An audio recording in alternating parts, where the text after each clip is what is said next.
with all the different industries we're in, there's so many different red tape you have to go through. Or you work with some private developer that it's him, his money, no board to go through, nonprofit. Every project has been different for us. From cornfields to high rises, office to industrial, houses to hotels, and every other asset class in real estate, we cover the people, the projects, and the profit. Welcome to the Investing in Iowa show. This show is for go-doers, action takers, and business owners. It's for people like you who are sick of Uncle Sam taking a huge bite of your apple. If you're looking to get ahead of what's taking place in Iowa, learn who is doing what, and how you can get in on the action, you're in the right place. Hosted by Neil Timmins, an Iowa native who has been involved in over $300 million in real estate, right here in Iowa. Recording in studio from West Des Moines. Here's your host, Neil Timmins. I've got Jack Esser here on the show. Jack, welcome. Thanks, Dale. First time podcaster, so I hope your editing skills are good. You're already a pro, man. You're here. Welcome. Hey, say for the audience to say, who are you? Where are you from? What do you do? Yeah, I'm Jack Esser. Grew up in Mason City, Iowa. I now work for Henkel Construction. I handle our business development in central Iowa. Henkel Construction. Give us a little background. What is Henkel Construction? Yep. So we're a large general contractor. I've been around since 1892. Wow. Long time. So they're actually headquartered in Mason City, where I grew up. And then we've got an Ames office. So we kind of cover most of the state. So you grew up in Mason City. What did you study? I guess what led up to starting with Henkel? So went to Iowa, had no idea what I wanted to do. Knew I wanted to do something with people, probably sales related. My dad was an attorney. My brother was an attorney in Iowa City while I was there. Knew I did not want to go that route. Yeah. So I just got a general business degree, moved to Des Moines. I actually had worked for a large contractor in Iowa City just as a laborer, worked on a lot of the cool university buildings there. They don't have a construction program in Iowa. Came here, worked for a staffing firm for a few years, recruiting for contractors. And then I knew a few people at LMC Insurance. And my older brother was at Holmes Murphy. Him and I are super competitive. So I kind of wanted to go to the competitor in town. So I went there for about 4 years. And most of my clients were blue collar contractors. I was helping them with their benefits. Ironically, Henkel being in Mesa City, I had some other clients up there. Called on them every year. They used the local broker up there. Appreciate the loyalty.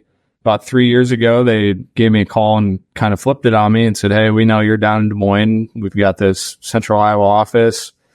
Would you want to handle our business development? And at the time, I thought I'd be at the insurance brokerage forever. We sold to a large firm and kind of thought about it. And it really excited me. My hometown company growing in Des Moines, where I think my wife and I are probably lifers here. Yeah. So chasing a construction project is a little more fun than here's your 30% increase on your health insurance. So it's been great. So good tie to back home, and it's been awesome. How many siblings do you have? Older brother who just turned 40 and lives here in Des Moines. And then I've got a sister in between us that lives out in Orange County. How close are you in age to your older brother? We are 9 years apart. Okay. He just turned 40. My sister is about to turn 39. So I'm the youngest. What was growing up in that family dynamic? How did that influence how competitive you are and maybe led you down the path of what you do today? Well, I'll say this. I'm sure my brother will listen to this, but he is my best friend and also my harshest critic. So if someone had to ask a reference of me, I would give his name and they'd be like, well, you can't give your brother. And I'm like, well, you'll hear everything that is negative about me as well. So he's over at Holmes and loves it. And it just kind of worked out that the competitor had an opening and he was on the P&C side of the house and I was benefits. So I think we actually shared a client or two where they hired me on benefits and Holmes on the other side. So yeah, he's always been someone to look up to and we compete with each other on just about everything. So what did you learn from being a laborer at your time there at the University of Iowa that you applied to your current role? So I like to think of my current job and, insurance had some similarities. I think of those as like difficult, but not hard. So it's however you define it. Doing labor, which like our guys at Henkel, we have a lot of guys that self-perform our work. That is a hard job. I really respect it. So it's good now from my perspective, being in the office, selling our services. I know what we do out there and it, just kind of grows some respect for that and puts it in perspective. So what types of things do you guys construct? little bit of everything. So we don't do any residential, but I mean, even off the top of my head right now, we're doing some work at a couple casinos. We built some banks, a lot of schools, maintenance facilities, warehouse. We do a lot of healthcare in Northern Iowa, a lot of industrial. We do a couple bridges a year. So we actually did that Iowa State bridge last year. Oh, yeah. So there's not much we won't look at. We've done a handful of historical deals too. We self-perform steel and precast erection, which not that many people do. So those are kind of slam dunk jobs for us. Sure. But there's not a whole lot we wouldn't look at. And I think we're pretty good if we're not a fit that we'll let the owner know we might not be a fit for this one. Yeah. But we're pretty well versed and it's not many industries we wouldn't look at. Where do you guys build? So I would say a sweet spot is 2 hours within either office. With that being said, we've had good clients over the year that are large companies. And, I think we did a project in Louisiana a few years ago for a client because we have that relationship. But for us, with us self-performing work, we like our guys being home at night and it's just more cost effective to be closer. So how much work do you guys self-perform and then why? Meaning, why does someone hire you? And I suspect self-performing is a giant benefit for why somebody hires you versus, hiring somebody else in a competitor, if you will. They just use, a third party everything out. They sub it all. Yeah. I mean, we do a lot of that work too. Sure. We're a CM on a lot of things. You have to. You can't really self-perform. You're not going to Henkel's been around for 132 years. Yeah. So I think historically, before you and I were alive, everybody self-performed. Sure. And, we own all of our own cranes and equipment. So from a pricing standpoint, that helps. You need that equipment out there and our guys doing it.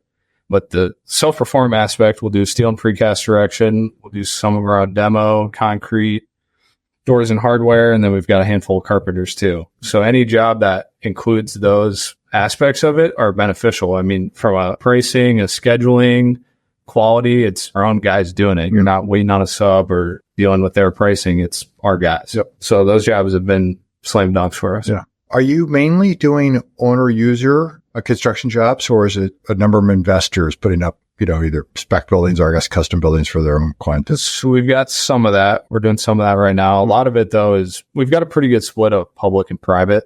So, some of it's municipalities or school districts. Some of it's, a huge private industrial company and some of it is private developers. So we're kind of sprinkled in all that.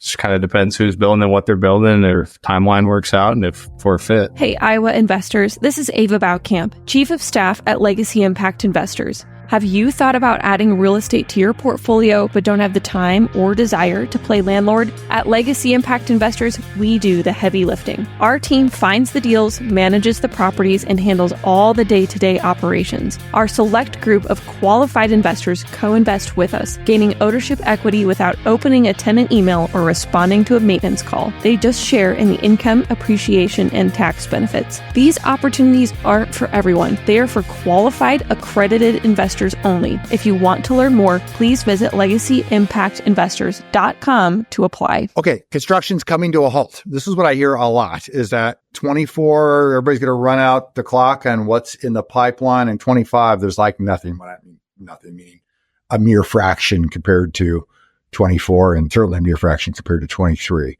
Interest rates are having a dramatic impact on that, along with costs. So I'm curious about the pipeline, what you're seeing, the conversations you're having with people, what's really happening in your guys' world and what you see. So I think actually last year might have been our biggest year ever. Last year, 23. Yep. And so for us, we don't have a ton of projects that are 2 to 3 years long. So we're probably always looking 6 months out. And I think we've been fortunate, even post-COVID to be in a good spot. And with us being in all different industries, get a lot of different at-bats. So I agree with what you're saying though. With a lot of architects, brokers, developers, bankers. I agree that's kind of the common theme. AIA puts out a report, and I think architectural billings have been down the last 17 consecutive months, which that's kind of the trickle down is when we see their billings down, then obviously not coming through the pipeline. Yep, going up. But like I said, we've been pretty fortunate. The private development stuff, interest rates are huge, but we work with some pretty large companies that's not necessarily affecting them. It's out of their pocket. Sure. And for their business needs, they need to expand or remodel. And so those have kind of continued to go. But I will say there's a handful of things I've personally pursued that interest rate, they just can't pencil it out to make it make sense. And from our perspective, it's not our money. We can't make you build it. Right. So construction costs. What are you seeing year over year?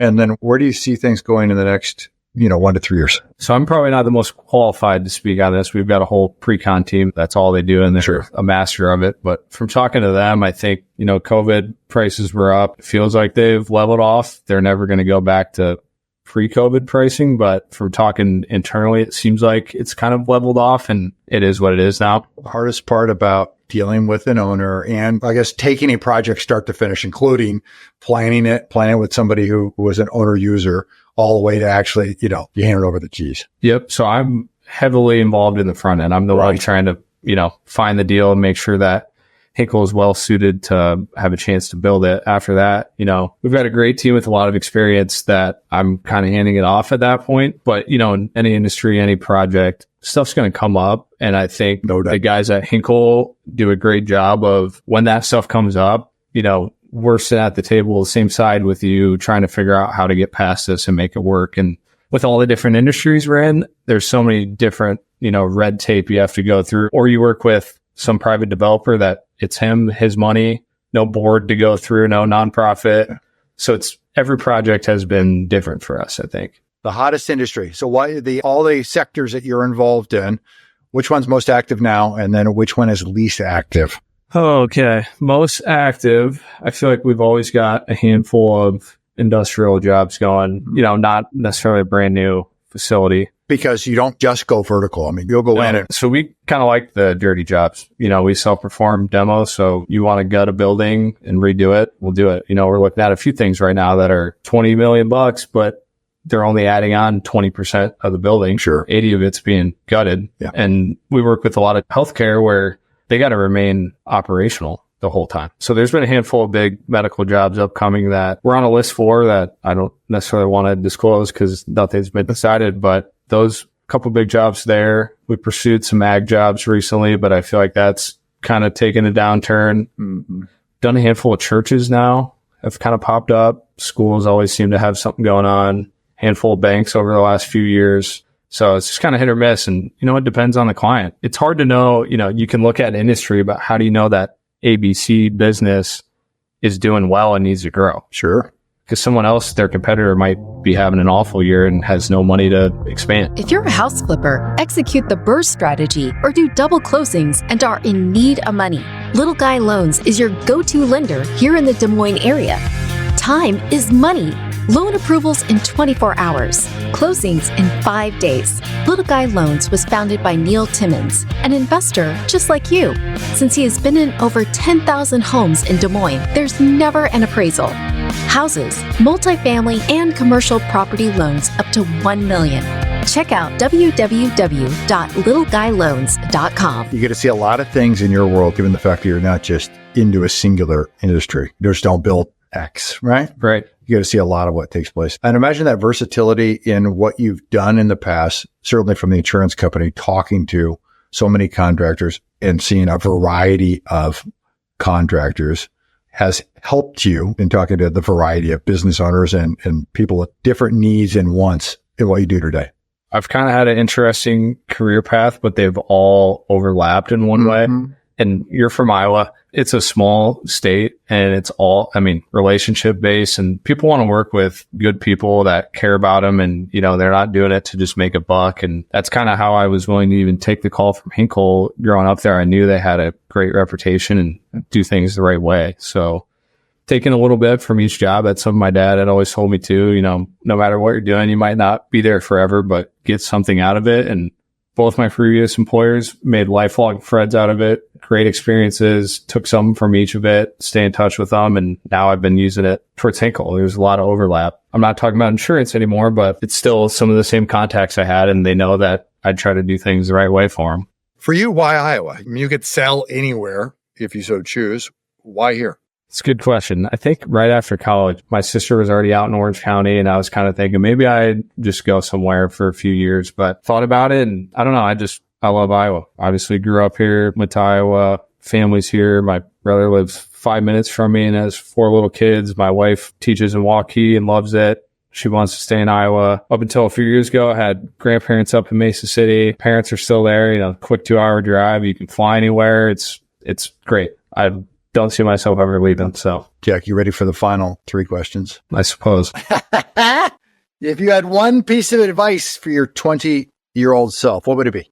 I'll keep it short. I would say enjoy the ride. When I was 20, I had no idea what the hell I wanted to do. Yeah. And every step I've taken has been awesome. You stress about things, and if you look back, it probably didn't matter that much. It's the end goal and enjoying the ride there. And I think of sales too. Now I'm going on 9 years of being in sales. It's a roller coaster, and I've always not tried to get too high. If I get a win or picked up a new client, I'm like, that's my job. And if we miss out on something, it was probably out of our control. And so why get down on yourself? So I think you just kind of enjoy the whole process of it. 2 books that changed your life. I knew you were going to ask this, and I can think of one book. It for sure has a lot of dust on it. Tools of Titans. It was Tim Ferriss. Oh, yeah. So every chapter was with somebody that's been successful, doctor, billionaire, professional athlete, and he tries to kind of pull bits and pieces of what each of them have done. And I think taken from that, it was something like there's no exact formula to success. And I'm not saying I've been successful, but I've liked what I've been doing. And how I got there is not when I was 20. Yeah. I would have had no idea that I'd be working for my hometown company here in Des Moines. There's no exact formula. You just kind of roll with the punches and make it work. So if you were cast away on an island for a year, you could only get 3 pieces of data about your business each and every month. What 3 things must you know? So this is to determine how Henkel would be doing. Yep. Probably a phone number from someone I work with. The AIA report, I think, is a pretty good initial forecast of what's going on. And then also, I mean, just local news, you read about what's going on. And for my sake, if you read about it in the Register or on Facebook, I'm probably 8 months to a year too late. Mm-hmm. But in terms of if I'm on an island and need to know how Henkel's doing, checking the cool things that are coming to town would be a good start. What are you most excited about in the next year? I'm still optimistic. You know, Henkel's been around that long. It's not by accident. They've always found a way. And, you know, I'm on the front end. So I'm still talking to people that have pretty cool ideas on what they want to do. Now, if that pencils out and they have the money, great. But it's still exciting to see people's ideas around here and what Des Moines could be. I mean, I haven't even been here quite a decade yet, and it's crazy how much has changed. Yeah. Jack, I asked you lots of questions. What's one question I did not ask that I should have asked? Maybe best and worst part of my job. Let's do it. Best, there's probably a few things. I like pursuing construction projects. The team we have is great. You know, I'm on the front end, but it's the back end that does all the work. You know, it's great if I can get us a job, but there's still all that other team involved that does the heavy lifting to make a project go. Worst, sometimes you can put yourself in a great position and you still don't get it. Mm-hmm.